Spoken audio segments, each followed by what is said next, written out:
Welcome back, everyone, to the FloTrack podcast, Day 3 World Championship Edition. I am Kevin Selly, joined by Gordon Mack, coming to you live from the University of Oregon. In a dorm room.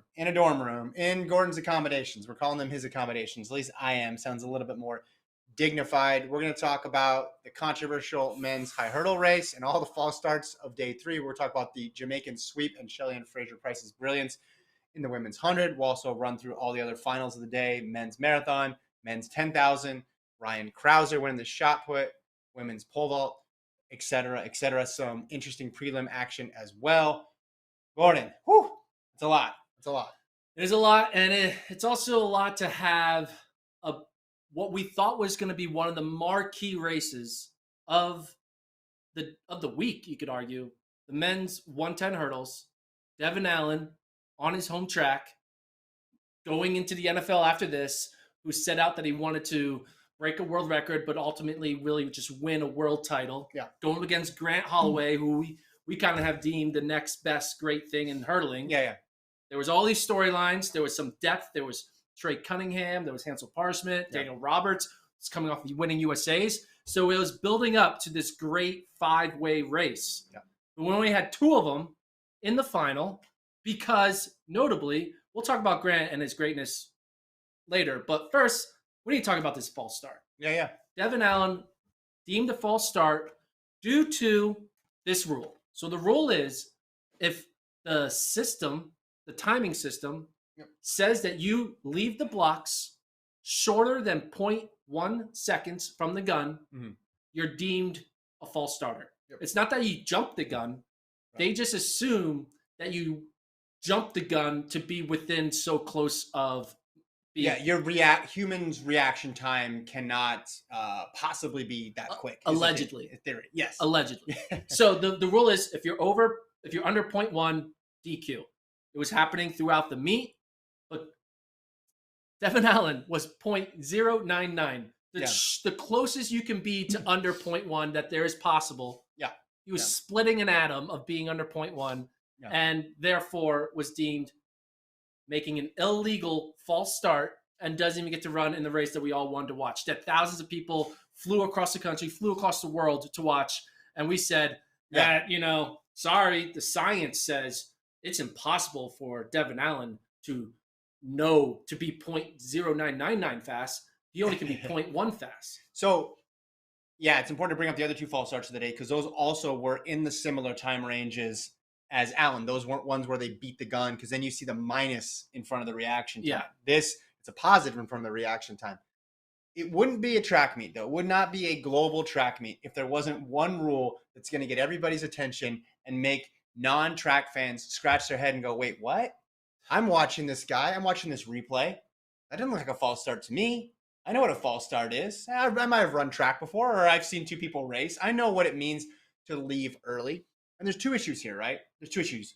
There's one, is the science precise enough to be able to measure whether or not they got off the blocks 1/1000th early, right? We talked to Maurice Green on the walk over here, Olympic champion himself, said, it's tough. Like, you're dealing with 1,000th of a second.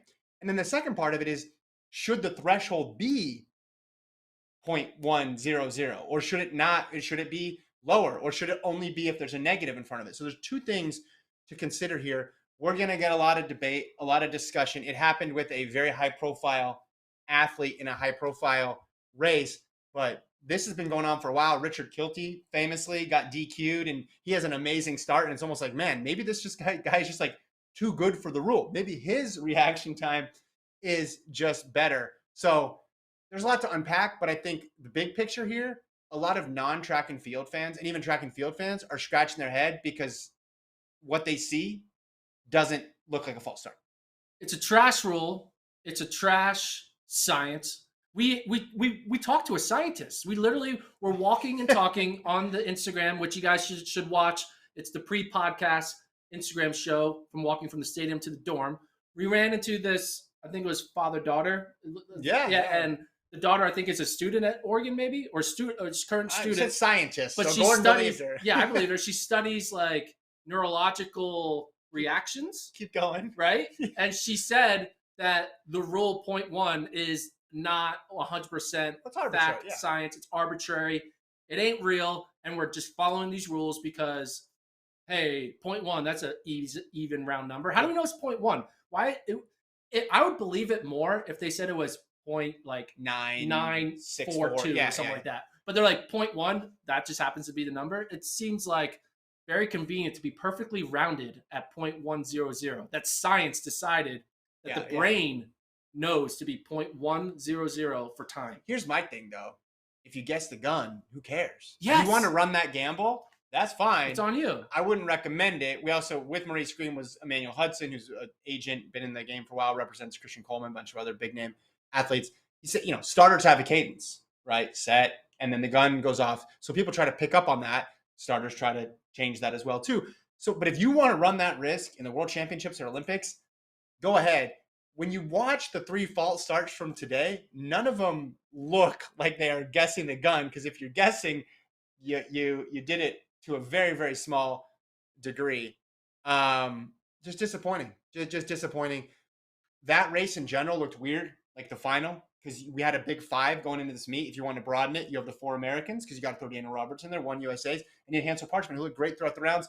Parchment is out, Roberts is out, and then Allen is out. So you're just left with Cunningham and Holloway. We have sound from Devin Allen that we wanted to play. This comes just a few minutes ago from the mix. So let's just play 30 seconds of this interview, if we could, of Devin Allen reacting to the false start and his thoughts on the ruling. Colt, we got that? By the rule of false start, but it's so close that there's a lot of margin of error there. The fact that there's no, I'm not going to say leeway, but say that the equipment's 100% perfect, right? 1/1000th is pretty close to the limit. I'm 1/1000th slower, and no one, everybody's happy. Everybody's, hey, great race, world champ, and that's that. So, it's a little frustrating. There's a lot of variables in a race, we're all getting in the set and moving at the same, moving and stuff like that as well. So to say that, maybe that was a factor as well. It just sucks. It's bullshit. I'm angry. You know what this was making me think about? They're like, oh, the reason why it's a rule because we just assume you're jumping the gun because science says you can't be that fast. That would be like the NBA being like, when you make a 3-point shot that happened to be a bank shot that you weren't purposely banking, it doesn't count. It doesn't count. Like if NBA players shoot a ball and they get a lucky bounce, oh, it doesn't count because you thought you were going to swish it. Yeah. And because you thought that, we know that technically that ball shouldn't have gone in. Yeah. And that's actually what we're doing. Like we know that technically you wouldn't have been able to do this. But again, it should be 0. It should be 0-0-0. Yeah. It makes the most sense. Yeah. Someone in the chat says Americans, when they find out Americans have to fall, it's not just about Americans, because we're mad about Gaithier. We're mad about Julian Alfred. I was looking up about Richard Kilty. I think it was a couple of years ago, probably pre this pod. I was on another pod. Yeah, it's just, again, it's just one of these things. You could write a long piece about why this sort of rule encompasses a lot of the issues with track and field. And a lot of people go on Twitter right now, search Devin Allen. A lot of people who are not track fans are just confused. And this is not the same thing as the Bolt false start, right? Because it's like the Bolt false start in 2011, he false started. Now people were mad about the rule. Should it be 1? It should be 1 charge to the field. That's different. This is a different scenario. Type of false start. Right, where people are upset for a different reason because they're looking at it with their own 2 eyes and they're saying this is strange. In the same way, NFL, what's a catch? Is this a catch? Is that a catch? Or VAR in soccer, is this offsides or is that offsides? But this is just so frustrating. We got a tweet up there from, this is a track athlete himself, Gray Horn. If I want a track and field enthusiast and just happen to tune in to the World Championships, I would have just changed the channel after watching what just happened to Devin Allen. What an embarrassment for the sport. And Allen's not going to say this, but it almost made me think he's just like, all right, cool, I'm good with football. Yeah. Like, not that there's not problems with that sport, but it's just you train your entire life. Your season is going well, and then you get to the global championships, and then it's one thing to lose by 0.001. No one's mad about that. That's part of the game. But for this rule to come in when you're not actually false starting and getting called for a false start, it's frustrating. Anyway, let's roll. to women's 100. Yes. We're going to come back to the men's high hurdles to talk about Grant and to talk about Cunningham and talk about Martinez getting the bronze there. Jamaica, man. Jamaica, you're here. They did it. One of the two of us believed in a sweep. It was me. I want you to remember that. Next time I see you out and about, Penn Relays, Eugene, wherever it is, if I come to Jamaica next year. Fraser Price, 1. Sharika Jackson, 2. Elaine Thompson-Herah, 3. Dina Asher-Smith, very close for 4th. And even the race for gold was close, but I never thought Fraser Price was going to lose once the gun went off. She got command early on, held it all the way through the line. Jackson put up a good fight towards the end. Thompson-Herah didn't have that close, obviously, that she had in Tokyo that took her from even to way in front. But much like the men's race, where we had a sweep as well, too, very close, competitive race.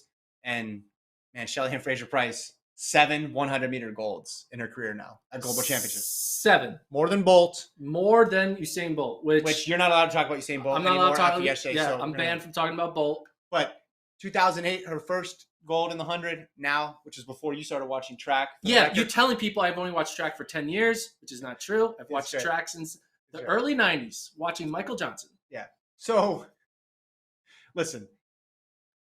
I mean, this was just, what do you say about Shelly-Ann Fraser-Price that hasn't already been said? And another sub 10.7. Now, people might have expected more based on times earlier this year, but go back a couple of years and realize how rare sub 10.7 is. Elaine and Shelly-Ann made it commonplace recently, but that is a remarkable time. Sharika Jackson, very excited to what this means for her in the 200. I think she cements her status as 200-meter favorite. And Thompson-Herah gets a medal at the World Championships, but again, Olympics, she's there winning gold, and World Championships, she's not. I'm interested to see what she has in the 2, because you have to favor Sharika now over her in the 2, and then you throw in the other folks like Asher Smith, who's looked good, Steiner from the U.S., Shawnee Miller-Weibo, and on we go. Yeah, I mean, Sharika definitely. This performance, it's kind of similar. Whenever you see someone who you think is more of a 200-meter runner have a really good 100-meter performance, you're like, okay, they're ready to light one up. Like, that's what I thought about Kenny B at USA's. He finished like 5th or 6th in the men's 100, and I was like, okay, he's ready to make the team in the open 200. Mm-hmm. But back to this Jamaican team, sweeps are very impressive, and they're also very fun to watch. Especially when you're in a stadium, like watching the men's sweep, seeing the whole crowd go wild. There was a lot of USA chants, but there's also a huge Jamaican contingent here in Eugene. And when they saw their 3 women go 1, 2, 3, the crowd just erupts. And it kind of gives you that team sport vibe that a lot of people always are itching for in our sport. Yeah. We'll never have that. But these are those moments when you kind of have like a true like feeling of like country pride versus just having one individual win a race. Yeah. Seeing sweeps is like the best feeling in track, I think. And back-to-back sweeps. Tokyo and now Eugene, World Championships after the Olympics. Like it's crazy what that Jamaican trio has done. And hey, are they going to break the world record in the 4x1? They definitely should break the record in the 4x1. Wait. Now you're saying breaking. We're not allowed to talk about world records, I thought. The podcast rules. No, you told me I can't mention world records anymore. By the way, Gordon has gotten aggregated by Jamaican media for his bad takes. I'm both happy and proud. Obviously, Bolt quote tweeted it. Michael Johnson commented. Mo Green, when we wrapped up the Instagram live, what did he say? Stop predicting everybody's going to break a world record. That was his one. Mo Green got upset. Bit of advice. He was very nice about it. Anyway, we don't need to rehash this. We've been through it. But Jamaica women 4x1 should break the world record. I think they will break the world record as long as the passes are clean. But that's the big if with everything. But okay, you say that because we're seeing this dominance of their 3. Would that also mean that the U.S. men, if they're again, U.S. men don't need to worry about records. They just need to worry about getting the stick around. But you look at when Coleman, the 2019 world champion, is your 4th best guy, that's a better 4th place guy than Kemba Nelson or Brianna Williams, right? The top end's not the same though. That's true. Top end's not the same. All right. We'll talk about the 4x1 later. Look, guys, I didn't leave it. I got the trash can ready for Gordon's trash takes. I'm going to cut him off before we move on from that. Kambunji 5th for Switzerland. Here we go. There's the rest of the order. Hobbs 6th, Toulouse 7th, and then Jefferson in 8th. You want to move on? You want to move back to the hurdles? Talk about Grant? Yeah, let's talk about Grant. Men's 110 hurdles, Grant Holloway, who had a really rocky start to his season. Well, he had a really rocky start to his outdoor season. He had an incredible indoor season, but, he was pulling out of races because of conditions. He was in like a bad windstorm, then in that bad weather storm. He wasn't running that fast. And then he gets beat by Devin Allen in New York. And then there's like all these questions. Yep. Like, hey, you're thinking about, well, he did lose the Olympic title. And now you're thinking like, is Grant Holloway constantly going to have a hole in his game? No, he's not. Who thought that? He's constantly going to have a hole in his Well, game? you could if he wins 2019 and then would lose the Olympic title and then get upset by Devin Allen here or by anyone else, Hansel Parchment again, you would start having that question of like, Grant Holloway won the greatest, but he lacks the outdoor titles. Like that would start becoming a story. But he had one. He had one, but he had the first one. Yeah. But then you'd be like, oh, like, was this a one-hit one? You'd start thinking that. I would think that. I would make that take, but I'm not going to make that take. This whole time, I thought Grant Holloway was going to win the title. I thought he would lose USA's. I thought he would win Worlds. I thought he is timing his season differently from the other athletes because he had the bye to Worlds. And he showed up and got it done.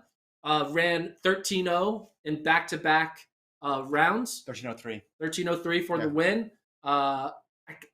It seemed like the right outcome. Not that we're looking for right or wrong outcomes, but Grant Holloway is the best hurdler in the world. Yeah, it makes sense that the best hurdler in the world wins the world title. And as much as we would have wanted to see Devin Allen in it, I don't think Devin Allen Racing would have changed it. I still think Holloway would have won. Maybe people disagree, but and Parchment too. Like Parchment was looking so good through the earlier rounds. I just think I want to see that race again, or I want to see more Diamond Leagues. Yeah, we need to see a Diamond League. Grant's obviously deserved gold medalist, and 1,000%. Yeah, and what he did back to back is really impressive. But when you get 2 out of the 5 best, that's his point. You can accept 4 because all right, it's track and field. 3 you're a little bummed out about, but 2, and credit to Trey Cunningham for delivering after a long collegiate season. So he was the second collegiate champion to get silver today after Cameron Rogers, women's hammer thrower. Bowerman nominee. Two collegians today got silver medals. One last thing on Grant Holloway. It feels good to win a world title, I'm sure. He's like, that's right. He does his patent like cell phone move. I think is that a Florida thing? Because Joseph Fombula did that too. Maybe is that like Mike Holloway? Lyles did that. Lyles is a Florida thing. Right? Is it Florida? I don't know. Who are they calling? The state of Florida, not maybe this is like the Panhandle. No, it's not. And they're like, you're thinking too much about it. Okay, but anyway, what I was trying to say is, as great as it is to win a world title, he didn't get that perfect feeling of avenging the loss to Hansel Parchment and avenging the hypeness of Devin Allen. Yeah, right. He didn't get to do that. Similar to Fred Curley, he didn't get to avenge the loss to Lamont Jacobs because Jacobs had to pull out with injury. Yeah. Even Fred Curley tweeted out, he wants to race Jacobs on the street no matter where. We need to resettle this, you know, and that's the only negative you can even take, I would say, from Grant Holloway's performance, and even Fred Curley's, right? Is that like it didn't have that full encompassing, like, all right, I beat everyone that was there and healthy. But you're never going to get that. You're never going to get that. That's true. You're never going to get that, but still, you know. And the problem is, or the thing that's fine about it is you don't really, as I was talking about yesterday, you're not going to remember that. You don't really remember it. You don't quit. I mean, the diehard nerds remember it, but you got the gold medal around your neck. Well, I remember the 2016 NCAA 100-meter dash being weak. But that's just because of Edward Cheserek. All right, let's keep moving on. Let's talk about another final. Men's 10,000, Uganda delivered. Talk about a nation delivering there. You got Joshua Cheptegei winning it. You have Kiplimo in 3rd, and then in between them, Stanley Waithaka Mburu ran really well. So Barega, not there. Aragawi, not there. Mohamed was in the mix. This was a really chaotic last couple laps. And Grant Fisher of the U.S. almost got a medal there. He ends up finishing fourth. But you talked to Cheptegei afterwards. What did he say? He's on such a tear right now. He's always in the mix. Ran so confidently too. Like did some leading and pushed it from the front. Yeah, he has a very. This sounds kind of weird, like a peaceful vibe. Yeah. Seems very calm. He's very calm. Is really even keeled. Doesn't really have any crazy like excitement highs or really down lows. And I think it's because he keeps winning. He keeps on That helps. breaking records, and it feels very smooth for him. Like it's just even the way he runs. I always thought he kind of runs like a Kipchoge in a 10K. His arm movement is very like peaceful. He has a very Kipchoge vibe, which I kind of like. But we did ask him if he's going to try to break some world records later this year. He laughed and said no. I think he's like no, nope. But I'm sure he's happy because there was a little bit of a doubt. He didn't win that Diamond League. Was it 3K or 2 mile? What it was? He lost to the refugee athlete. No, that was Kiplimo. Oh, that was Kiplimo. Sorry. Yeah. Well, Cheptegei ran that world record time trial race here and didn't really run that well. Yeah, and then Aragawi ended up running faster than him the next day because we had to do 2 5,000. Sorry, I got that wrong. Anyway, I've only been watching track for 10 years, according to you. A decade. Listen, I didn't mean a decade literally, guys. When I said Gordon has been paying attention for a decade, I meant that to explain he should have the background knowledge, should not know that Usain Bolt's record's not going down. Not he's only been watching for 10 years because he hasn't literally. Anyway, Fisher right there just missed. So here's the issue with this. It's like, is he going to get that medal, right? He's been close now 2 years in a row. Problem is there's like always somebody there, right? Because you have this, Mburu is up here. Like he wasn't really on our radar, right? Is he going to develop into a guy? Is Borrega going to have a better race the next time?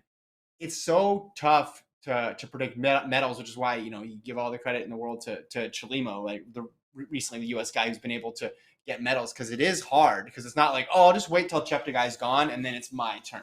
In the interim, there's a new person, right? Who's right there. But Fisher, I think, will eventually get one. Maybe it'll come as early as the 5,000, although that would be a big story if he did that, because he just seems to always put his nose in it, at least the last 2 championships. He hasn't had really a bad race in the 3 big-time championship races he's run. I mean, he's improved, right? He was 5th at the Olympics? Yeah. His 4th year. You know what comes after 4th, right? Mm-hmm. Yeah. 3rd. He'll be 3rd in 2023. Yeah. He'll be 2nd in 2024. Yeah. And then he's going to win the 2025 world title in Tokyo. Grant Fisher, 2025 world champion. That's how it works. I just said it's not linear, and then you just described a linear progression. Men's marathon, Tamara Tola, gold, Garamu, silver, Bashir Abdi, bronze. Another event where one country is getting 2 or more medals in a lot of these events. I don't know if that's a record. Some of you stat heads out there are going to have to research that, because it seems like we're having a lot of sweeps or almost sweeps. No super sweeps yet, but a lot of 2 out of 3s there as well. This thing went out slow, but they ended up getting going later on. Tola ran 2:05. That's a world championship record. Great weather this morning. It was funny. We had really awesome marathon weather and then really awesome track meet weather in the afternoon. Like Eugene really delivered with the weather today. It met the standard for a long distance race and a 100-meter race. Obviously, it could have been hotter and it could have been a little bit colder, but I think it served both purposes. Cam Levins broke the Canadian record by 2 minutes, and got 4th, almost got a medal, which would have been crazy. He beat Jeffrey Camore. Rupp said he didn't have enough training under his belt and ended up finishing a ways back. What was the environment like at the marathon? So it's kind of, people were getting excited about seeing a world championship marathon in Eugene. It was a lapped course. What was your take on the way that they set up the runway and just the vibe of having a world championship caliber marathon in the States? Yeah, so people burned some calories out there. People got some miles in. There were so many people running along with the athletes, biking. They closed half of the road, but then they left the other half of the road open. So I'm walking over the marathon. I see just whole gangs of bicyclists out there riding around. I'm like, are they here for the marathon? Or are they just taking advantage of the fact that the road is going to be closed? And it was awesome all the way through. It was great to see the different countries out there, waving the flag, sprinting around, like running. It almost had a cross-country course feel to it, in terms of just how many people were out and about, going from spot to spot, cheering and kind of losing their minds. So I thought it was cool. I mean, it's obviously not a big city, right? It's not a London, it's not a Berlin marathon, but because of that, you're able to get around and have a little bit different scenery out there. So I thought it was way better than I expected going in. There was this viral video, Cole, I put it in the rundown just now, of the Ethiopian coaches running stride for stride with their runners. And they don't look like, they're not built like long distance runners, but they are like, they're probably 40 pounds heavier than their actual athlete. And they're going 430-mile pace right by them on the road. I thought that was kind of cool. Yeah. It's just it's just cool. A lot of excitement. A lot of excitement. We're going to have another one tomorrow morning with the women. It's going to be exciting. I think Eugene, Oregon has done a great job with setting it up. The race walk was cool. I mean, we were talking about this with some other fellow journalists about there's been a lot of like negative attention given towards Eugene, Oregon, especially after the USA champs. They're talking about empty seats. I mean, we were saying that. We were saying it too. Yeah, we were saying it. They're talking about empty seats, this, that, and the other thing. Oh, are people going to show up? This is a big failure before there was ever even the first gun going off in the first race of the first day. But 3 days in, I give it an A so far. It was pretty crowded tonight. I don't know what the actual attendance figure is. There's one section of the bleachers that I think is athlete seating. Yeah, so it looks like it's that's half full or a third full that sticks out, and then there's different seats speckled throughout the stadium that aren't there. But it certainly gets loud in there, and the different countries are voicing their approval or disapproval if there's a false start for all the events on the track. And the marathon was cool because the community came out because it's obviously free. And you just kind of, people want to be out there and see what the world's best marathoners, how fast are they going up close? You kind of experience it in a way. It was pretty cool. But today I wasn't in the mix zone pretty much the entire time. You took over mix zone duties. I thank you for that. Yeah, good job. So I got to really just enjoy the full 3 hours. I'm leaving after this, by the way. Okay. So we're going to be even. So I'm clocking out at, what time is it? 9. I got 3 minutes. I got to enjoy the full 3 hours just from the press box. But hearing the crowds during the athlete introductions, especially around notable, even the top ranked people, the Jamaicans and the US athletes, it felt very surreal. I've never heard in the US, it felt like I was at a legit NFL type game. So that's, Grant Fisher brought this up. Pull that tweet up again there, Colt. Tim Layden, the great Tim Layden's quote here from Grant Fisher in the mix zones. He's like, it felt like a real sport. It felt like NFL, NBA. And I brought this up to you. What's interesting is, yes, Hayward Field has great atmosphere. Yes, the fans are knowledgeable. But usually the loudest cheers are reserved for people affiliated with Oregon or the Oregon Track Club. And I'm talking about when you compete at an Olympic trials, a U.S. championships, or NCAAs, right? It's Oregon. Or Prefontaine. But see, Prefontaine, when you think about it, so few people actually get to compete at Prefontaine when it comes down to it.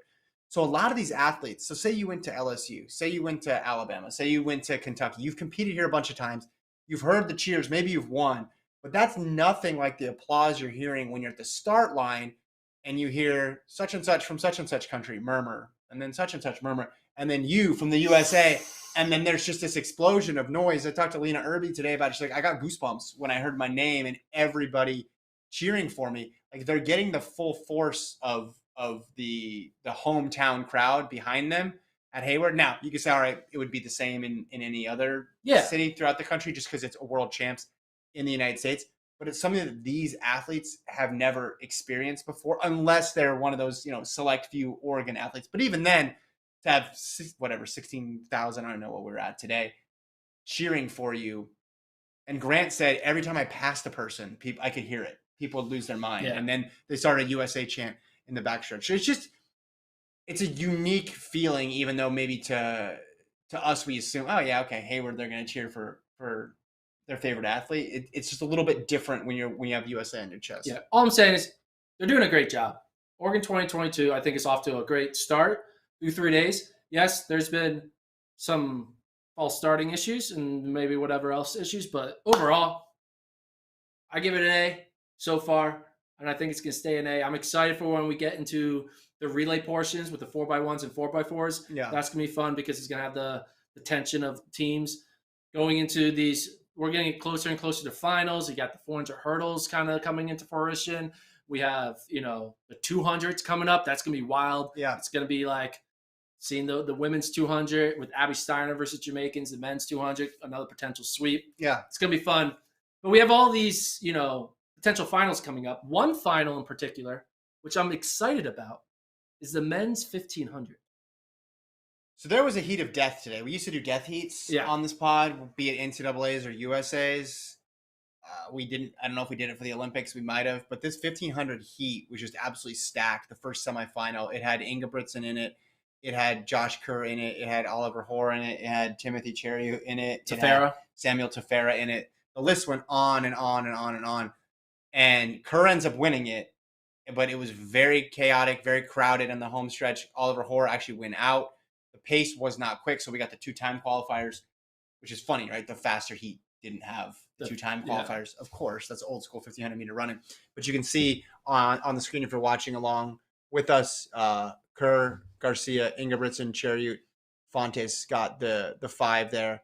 Tefera didn't get through. Oliver Hoare didn't get through. And Jakob Ingebrigtsen stopped after the race and was asked, is it going to be hard is someone going to go from the front? And he said, no, I think it's going to be a sprint finish.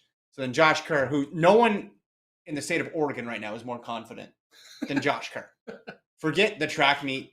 Forget Eugene, Oregon. No, maybe even the United States. Nobody is more confident and showing it right now than Josh Kerr, especially considering he's going against 2 all-timers, 2 at minimum all-timers in his event in Ingebrigtsen and Cherio. He said after, hey, okay, if you don't take it out, if it's not a sprint, that's good for me. I outkicked you today. I'll do it again. What did you think of that? It was definitely seeing a very dynamic difference. We'll put up the interviews after this podcast. Actually, keep talking. I'll try to see if I can send them. You can try to send the interviews. But basically, Josh Kerr, he's doing these interviews with his sunglasses on. He has that cocky attitude. Maybe you can call it cocky, you can call it confidence. And then Ingebrigtsen now is kind of being a little subtweeting Kerr with like, hey, why are you doing it this way? You got to watch the whole video for me. I don't want my description of it to ruin. Just show the photo on the camera of him with the sunglasses. You might have enough time. Just pause it. Look at this. So this is Josh Kerr doing an interview in shades. Yeah, he's got it up there. You throw that one up. That's with the shades. Oh, that's yeah. We don't have that right. Colt, if I text it to you, can you play it or no? I want him to hear it. It's a good quote. Hey, Colt, we're gonna try it. I love it. Keep talking. Yeah. So basically, you see a very dramatic difference between the way Kerr reacted to the semifinal and Ingebrigtsen. Ingebrigtsen is kind of being like, all right, kid. He's kind of treating Josh Kerr like the little brother, like that Kerr is like the wild child, even though Kerr is older than Jakob. It's a very interesting dynamic. Jakob clearly is trying to act like the professional in the room, and Kerr is acting like, the little brother with the swagger who just has the utmost confidence, which may translate to winning. Yeah. I made a bet on Oliver Hoare to medal. I lost that because Hoare didn't get through, but I think I might try to make that money up. I lost $100 in that by doubling down on Josh Kerr. Nobody's odds to potentially win. Yeah, nobody's odds have improved more than Josh Kerr since the championship started, because British champs, that was kind of a weird race. He talked about it's like super windy. It becomes a 600-meter race. Basically, his way of saying don't read too much into that thing. Like, you guys saw the result, but that's not it. But we haven't seen really much from Kerr this year, right? Like, it's been a bit of a mystery, but his credentials are certainly there. He has a medal. Yeah. Like, you don't get a 1500-meter medal in this era by accident. So, yeah, these guys are both big personalities. Yes. I wouldn't count out, Kenyans in this field as well too. I mean, they're just as good. But Kerr, after round 1, set the table with the celebration and the look and pumping his fist and getting all fired up. I thought, okay, maybe he'll dial it back a bit round 2. No. Went to another level. Yeah, exactly. Again, I'm still searching for someone who's more confident than Josh Kerr right now. I don't know. I don't know. I don't know who it would be. I have no idea. I mean, you're Mondo. No, I'm talking about outside track, just in general. Just like who's just a confident. Just walks person. Around confident. Yeah, just a confident human being. I don't know if there's anybody out there. To pull off the glasses alone, right? With the gold gold glasses. Yeah, it'll be interesting to see. Gold, we got any of that stuff? Perfect. 30 seconds. Any other surprises in those 1500 heats? Gregoric didn't get in, but Josh Thompson got lucky. Happened to be in the fast T. He was with 300 meters to go, about 10 to 15 meters back of the 7th place, which was Sam Tanner. And then with 200 meters to go, he closed it about 10 meters, and then eventually he made the pass on that home stretch. And Josh Thompson basically getting lucky and be like, all right, if this is going to be top 7 auto qualify, I'll take that. And he was able to pull it off. And so it's pretty cool to see Josh Thompson being the lone American. Who had Josh Thompson in the beginning of the year as the lone American to make the final? And it was interesting because we said, hey, Jakob said it was going to be slow. And Tom's like, well, that's great for me. Everybody is just super happy that Jakob said that. Kerr also said, hey, he could be playing a little bit of games, just saying he's going to go slow and then he's going to just go full gas. I just love this era of the 1500. We had a lot of years there where everything was tactical. I like that there's a solid chance that we're not going to get a tactical race. The last couple of years have been crazy fast, and how that impacts the field. Because I honestly like it when it's a little bit of both. I like it when it's honest in the beginning. Yeah. Then there's a tactical moment in the middle, and then it gets honest at the end. Yeah. Like I like a sandwich I like a tactical sandwich. Honest, tactical in the middle. Honest, honest is the bread. Tactical is the peanut butter and jelly. Gotcha. So there was this great Curly quote from yesterday. He was asked why he ran 9.7 in the first round, and he said, because everybody had to go to bed that night thinking about the 9.7, and I didn't. I wonder if Kerr's doing something similar in the 1500. Or maybe it's Jakob the one doing something similar in the 1500 by saying it's going to come down to a sprint finish. Yeah. Mind games, man. It's pretty cool. I still think at their best, it's Jakob. Yeah. So I lost $100 on Hoare because I was stupid. I should have made the bet after the semifinals, but I didn't know what I was doing. Yeah. Should I put $200? Yeah. On Josh Kerr? You definitely, when you lose in gambling, bet more to make it up. I think that's how it works. I had a big loss today. I had a chance to win a lot of money, but we'll talk about it. I did a parlay with Grant Holloway, Ryan Krauser, and Sandy Morris, all winning gold. Yeah. Sandy Morris got second. Let's transition. Do we have the clip? Get the clips. Yeah. All right, so watch this. Listen. Audio? We got audio? Thanks, guys. We can go on. It's fine. We're just going to ask, do you feel like you made a jump between the British trials barely making the team to now? And I think it's important for people to know, if you're not at British trials, you don't know what it's like. Where it's like, we have our heats at 7:30 p.m. We have our final at 3 p.m. and the gustiest of winds. So it's a 600 meter race, and it's very different for being in 328 shape. You need to be in 144 shape, and I wasn't. But look, that was 3 weeks ago. It's difficult to peak for both. This is my main concern, and this is what I'm here for. You feel like you're in 328 shape now? No, keep going. No, keep going. That was the prologue. The best part's going to come in a second. It's like a minute long. The second 30 is what we want. Sorry. It's okay. It's round okay. 2. No, we appreciate you, Cole. You did a good job. I'd say 27 high. Jakob said he thinks it's going to be a sprint finish. Okay. It's not going to be hard from the front. Oh, really? Think? Yeah. I would say that's a bad decision for him if he saw today. I don't know. I think he might be saying that just to say it, but that's not going to make any difference the way that I'm going to prepare. I've been ready for this for years, so I'm excited to go out there and race on one of the fastest tracks I've ever raced on in my life, and let's put a show on for you guys. Thank you guys so much. Thank you, Josh. So he is again calling out Jakob, saying you're making a bad decision if you don't make it honest. Right. To which is he now trying to play mind games to bait Jakob, and like, I can win anyway. I can win from the front and I can win from the back. It's like a double negative. Yeah. But then you might go to triple negative, and then who has the bluffing? Who's bluffing?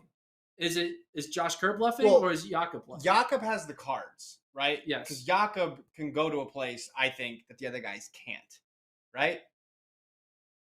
Yeah. You could say that.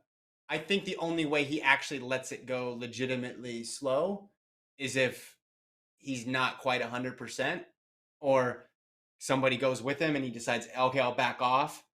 and then someone gets in front, and then the pace, and then before he knows it, the pace gets slowed down. Remember, we talked about this earlier because you have Jakob winning the next 20 championships. Yes, which I might bet against. The only way Jakob like loses what we were saying is like you gotta get him off his spot. You gotta make him uncomfortable, not just physically, obviously, but in terms of changing up the race pattern, the race structure. You can't let him dictate the tempo. You can't let him dictate the terms of engagement in a 1500 meter race. And I think it's still that take I think holds up right now, and I think that's kind of what Kerr's talking about. So now let's hear what Jakob said. Do we have that? This was before. So as Jakob said this before. Yeah. I mean, it's pretty good. I don't know what happened behind me, but I believe some people used a little bit too much energy in the wrong places. But I guess I'm ready for Tuesday. In the first 100, you like to go in the back just to stay out of trouble? Yeah. But then everybody's rushing to the front. But so I had almost decided to stay at the back because I think I was fortunate with the heat, not running with Stewie, because he always runs fast. But so I got up quick enough to slow it down just a little bit. It's good. In Tokyo, you had Timothy lead the whole thing. Do you think you'll do it again? No. Are you going to do it? I think it's going to be a sprint finish. All right. And there it is. So that came before, obviously. Yeah. It's the current review. Him saying, I think it's become a sprint finish. And he also makes references. Some people spend a little bit too much energy in that race. We all know who. What do you spend too much energy in life on? That's a good question. I spend too much energy thinking about what I'm going to do for dinner. Yeah, that's fair. Food in general. Food. I spend way too much energy thinking about food. Yeah. I think. What do you spend too much energy on? I mean, I agree with that one. I spend too much energy like planning to work out and then not enough energy actually working. Doing the workout. Yeah, exactly. Listen, I don't think people should sleep on Cherio either. Like, I think he's going to be in the mix. Kip Sang, I think he's going to be in the mix. Kip Sang seems too new to it. He's raced a lot too. So I just think it's interesting. You got two guys going at it. Two incredibly competitive guys. Like it seemed like he's upset he lost the prelim, which is like, who cares? But he had to get in that comment of, I think some people spent too much energy, which is great. This is why it's going to make this final super, super interesting. I think I'm going to rebet that race too. I was upset I got the loss. I'm going to rebet it. Yeah. I'm excited about that. Someone says too much energy on Philadelphia sports. I don't yeah, know. that's very true. Yeah, I do spend too much energy. Yeah. But it's good energy, right? Yeah. All right. What else? Men's, let's just do some field event stuff. Women's pole vault. Again, two medals from the same country again. Najat and Morris up there. Yeah, they go 1-2. It came down to they both secured the gold, the silver and gold. One thing was interesting is Najat. Apologies. She missed. She had to like take 3 attempts early on, and it kind of looked like it wasn't going to be her day. But then she got it rolling, and then was able to get a clean attempt on 480, I believe, or 485. And then after that, it was all she wrote because Morris needed 2 attempts on it. And then that was enough for it to be the clincher. Morris was perfect up until 485, I believe, or 480 or 485. I'm not sure exactly. But basically, it looked like Morris was in control for the majority of the meet until like the final 2 barriers where the places flipped. And then they go 1-2 in that order with Morris finishing second, even though she was the heavy favorite. On the men's side for shot put, we had a very interesting back and forth. Krauser started off kind of slow. He started in like in 3rd place. Kovacs was in the lead. The Americans were 1, 2, 3 the entire time. Then Krauser takes the lead going into like the second half, the final 3 throws. So it goes Krauser, Kovacs, and then Alwatande, if I said his name right, apologies. But then in fifth throw, Kovacs takes the lead. Yeah. But then the final throw of the 5th throw, Krauser had to wait. He had to wait for the 110 hurdle. The false start. Yep. All that to go down. Yeah. Then passes back Kovacs on that 5th throw, and then that was all she wrote. So it was kind of cool seeing it back and forth. I was thinking, can Kovacs do it again? Can Kovacs continue to be one of the greatest shot putters of all time every odd year or every world I championship. thought I was year. going to lose my house. I thought my house bet is just cursed. It was Lyles last year and then Krauser. Man, Yeah. that was dramatic. People were into it every time. It was loud. Ryan entered. I mean, he Loud. obviously has ties to this place, but every time he entered the ring, it was really loud in there, and that was going on at the same time as the high hurdles and all the drama going on there as well too. So, women's hammer, Women's hammer sweep. No, North North American American sweep still counts. The word America is in both countries. No, that's not true. The word America is in the word North America. Apologies, but yeah, Brooke Anderson takes the win. Kevin Rogers, I believe, got second, right? Yeah. And then Janae Casavoid takes third. Brooke Anderson. One thing I was taken away from this: the U.S. women throwers are freaking amazing. They could sweep. You already got shot, or I mean, jab's gonna be really hard, but Yeah. you got shot, you got hammer, and you got Valerie Allman coming up in the disc. But what's crazy about it, it's not just shot, hammer, all. It's not just about Ely, Anderson, and Allman. They're interchangeable. Yeah. Remember when Maggie Ewan was doing it? Yep. When Michelle Carter was doing it? Yep. Remember when it's just crazy the amount of depth, how different women can come in and have great seasons, and that like we're always gonna get maybe 1 to 2 to even 3 medalists in all these field events, throwing events specifically. Yeah. All right. I think we're gonna start to wrap up. I'm looking if there was anything else. Men's 400 heats, women's 400 heats. There's some qualifications, heptathlon underway as well too, but we can talk more about that as it progresses. Tomorrow we have final in the women's marathon. Gordon's going to get up early again for that one. Men's high jump, women's triple jump, women's heptathlon, men's steeple final, and then women's 1500 final. So distance heavy on night number 4. So we need some predictions from you, man. I've already made my predictions at the beginning of this. Let's pick one event, and we're gonna make a prediction. We're gonna hold you to it. Yeah. Well, Faith Kipyegon's gonna win. Otherwise, at this time tomorrow, we should live stream it on the Instagram. Yeah, I'm gonna go run for 3 minutes and 50 seconds, or however long the winner ran for. That's how confident I am. What if it's like a 4:15 race? Yeah. I mean, the crazy thing is I have plans to go to Wild Duck after, so then I will go to Wild Duck sweaty because of this. Let's hope that happens. Yeah, that's my prediction. I'm putting money on Sinclair Johnson to medal. Putting $100 on that, so you can follow that. Update on my betting. I was up pretty big after the Marvin Bracey. I was up $1,000. Yeah. But I did really bad today. I lost a lot. I told you to quit yesterday. You told me to quit while I was ahead. I did not take that advice. I lost. I got the Shelley and Fraser Price win, so that helped me out. Right now, I have a bunch of bets still outstanding. If I were to lose every single bet, I'll be down $300. Yeah. But if I were to win every single bet, I'll be up at $3,000. Yeah. So I'm going to be anywhere between $3,000 and minus $300 as of right now. All right. Well, we're going to upload the rest of the interviews to the site. I'm tired. You're thrilled about. Well, I woke up at 5, whatever, this morning to cover the marathon. So I'm pretty tired. Chat, you need a throw down applause for Kevin because Kevin had the longest day. He woke up early. He did the marathon coverage. He did the mixed zone coverage while I was up just watching the track meet. Yeah. Being a track fan. Fan. A little callback there. Yeah. But yeah, clap for Kevin. He had a great day. He's tired. He had to find a nap. Did you find a nap in the middle of the day? I didn't. I kind of closed my eyes for a second. John from Let's Run went in search of a quiet place to sleep. I don't know if it worked. If he finds a good spot and tells me I might do it tomorrow. Tomorrow's going to be the last. Actually, tomorrow might be easier because I can nap after the marathon, but we'll see. But it's only 3 days in, and I'm already seeing photogs and different people napping. Yeah. Like the napping has begun. It's We're starting. day 3, and the napping has begun. Yeah. So, in the chat, thank you everybody for tuning in. Someone asked, is the Kerr video released? The videos are either going to be on the site within the next hour, or some of them are going to be on YouTube as well too. So please check out the interviews. We got a ton of stuff there. I mean, that's basically, I'm running back and forth between the interview area and then up to the track to watch. So please check out the interviews if you want more info on your favorite athletes that are competing. Anyway, that's it.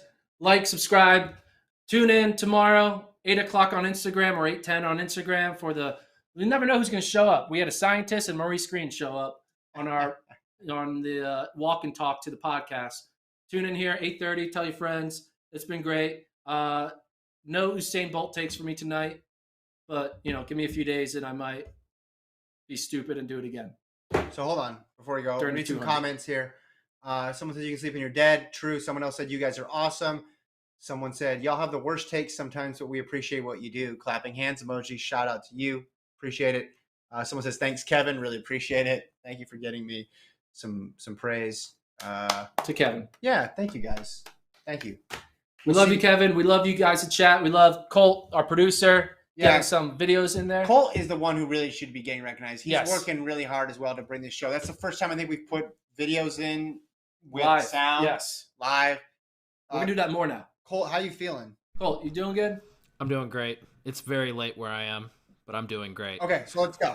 That's what Colt like you can thank me by ending the show.